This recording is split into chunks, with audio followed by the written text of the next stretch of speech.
सुशील कुमार मोदी राज्यसभा में पहुंचने के साथ ही एक ऐसा रिकॉर्ड अपने नाम करेंगे जो इसके पहले मात्र 2 भारतीय नेताओं के सर सज पाया है। भारत भर में मात्र 2 ऐसे नेता रहे हैं जो देश के चारों सदनों के सदस्य रह चुके हैं और अब अगर सब कुछ ठीक ठाक रहा तो सुशील मोदी भी दिसंबर में इस लिस्ट में शामिल हो जाएंगे। आपको जानकर हैरानी होगा कि पूरे देश में अब तक मात्र 2 ऐसे नेता हैं जो देश के लोकसभा, राज्यसभा और अपने राज्य के विधानसभा और विधान परिषद दोनों सदनों के सदस्य रह चुके हैं। आपको यह जानकर और भी हैरानी होगा कि यह दोनों नेता बिहार के ही हैं और अब जो तीसरा नाम इस लिस्ट में जुड़ने वाला है वह भी बिहार का ही है। बिहार के पूर्व उप मुख्यमंत्री सुशील कुमार मोदी इस लिस्ट में शामिल होने वाले ऐसे तीसरे नेता बन जाएंगे जो देश के चारों सदनों के सदस्य रहे हैं।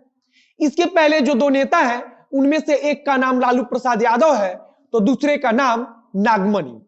नागमणि के बारे में शायद हम सब कम ही जानते होंगे। आज के इस वीडियो में हम बात करेंगे कि तीनों सदस्य कब कब सदन में चुनकर पहुंचे हैं। सबसे पहले बात करेंगे 1970 के दशक में पिछड़े समाज के नेता के रूप में उभरे जगदेव प्रसाद के बारे में। नागमणि के बारे में बात करने से पहले आपको जगदेव प्रसाद के बारे में थोड़ा बता देता हूं। जगदेव प्रसाद ने 1970 के दशक में सवर्ण वर्चस्व को चुनौती देकर अपनी राजनीति शुरू की थी। उन्होंने एक बार मंच से कविता की तरह 2 लाइन पढ़ा था जो काफी चर्चित हुआ था। उन्होंने मंच से कहा था कि ए साल के भादों में हरी हरी चुड़िया कादों में। कहा जाता है कि उस समय के हिसाब से उन्होंने इस लाइन को सवर्ण तबके के लिए पढ़ा था। जगदेव प्रसाद को लेनिन ऑफ बिहार कहा जाता है। वहीं राजनीति में नेता उन्हें शहीद जगदेव के नाम से भी बुलाते हैं।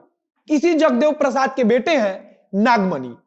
कहा जाता है कि इनके पास सबसे ज्यादा पार्टियों को बदलने का भी रिकॉर्ड दर्ज है। नागमणि ने अब तक लगभग 1 दर्जन से अधिक बार पार्टियां बदली हैं। 1977 में विधानसभा का चुनाव जीतकर नागमणि विधायक बने थे। इसके बाद 1995 में राज्यसभा सांसद बनाए गए तो वहीं 1999 में लोकसभा का चुनाव जीता। 2006 में नागमणि को विधान परिषद का सदस्य चुना गया। इस प्रकार नागमणि को कुल मिलाकर देश के दोनों सदनों के साथ साथ राज्य के दोनों सदनों के सदस्य रहने का गौरव प्राप्त हुआ। नागमणि 1990 में जब मंडलवाद का दौर था तब नीतीश कुमार के साथ खड़े थे। नागमणि खुद भारतीय जनता पार्टी की सरकार में मंत्री रहे हैं तो वहीं उनकी पत्नी सुचित्रा सिन्हा नीतीश कुमार की सरकार में मंत्री रही हैं। अब बात कर लेते हैं बिहार की राजनीति को एक नई दिशा में लाने वाले लालू प्रसाद यादव के बारे में। लालू प्रसाद यादव ने 1977 में पहली बार 6वीं लोकसभा का चुनाव छपरा सीट से जीतकर रिकॉर्ड बना दिया था। आपकी जानकारी के लिए बता दूं कि छपरा लोकसभा सीट वर्तमान में सारण लोकसभा सीट के नाम से जाना जाता है। लालू प्रसाद यादव पहली बार जब सांसद बने तब उनकी उम्र मात्र 29 वर्ष थी। इसके बाद 1980 में लालू यादव पहली बार विधायक चुने गए। 1990 में विधान परिषद के सदस्य चुने गए तो वहीं 2002 में राज्यसभा के सांसद चुने गए। इस प्रकार से लालू प्रसाद यादव के सर पर भी चारों सदनों के सदस्य रहने का सेहरा बंध चुका है। अब अगर हम सुशील मोदी के बारे में बात करें तो पहली बार 1990 के विधानसभा चुनाव में वे विधायक चुने गए। 2004 में भारतीय जनता पार्टी के टिकट पर भागलपुर से लोकसभा का चुनाव लड़ा और जीतकर लोकसभा में पहुंच गए।